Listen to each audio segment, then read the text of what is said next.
বলেছে কি ব্যতিক্রমী সংখ্যার জুটিটি চিহ্নিত করো। জুটিটি তার মানে কি দুটো দুটো করে রয়েছে, তাকে কি বলা হচ্ছে? জুটি বলা হচ্ছে।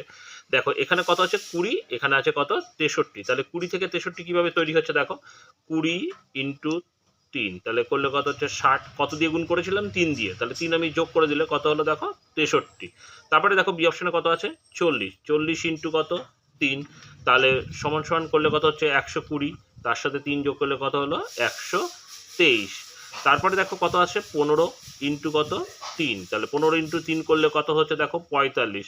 তাহলে দেখো এখানে কত আছে? 45 রয়েছে, তাহলে আমি গুণ করে তাহলে যোগ করলে কত হতো? 48, কিন্তু আছে কত? 45। তাহলে দেখো এটাই আমাদের কি হচ্ছে? ব্যতিক্রমী। তাহলে পরেরটা ঠিক আছে কিনা দেখি তাহলে। তাহলে 30 ইন্টু কত? 3, তাহলে 3 3 কত হলো? 90। তার সাথে 3 যোগ করলে কত হলো দেখো? 93। তাহলে সব জায়গাতেই তাই রয়েছে, 3 দিয়ে গুণ করে 3 যোগ, কিন্তু এটাই ডাইরেক্ট দিয়ে 3 দিয়ে গুণ করলে কত হচ্ছে? 45 রেজাল্ট পেলাম। তাহলে এটাই রয়েছে কি? ব্যতিক্রম।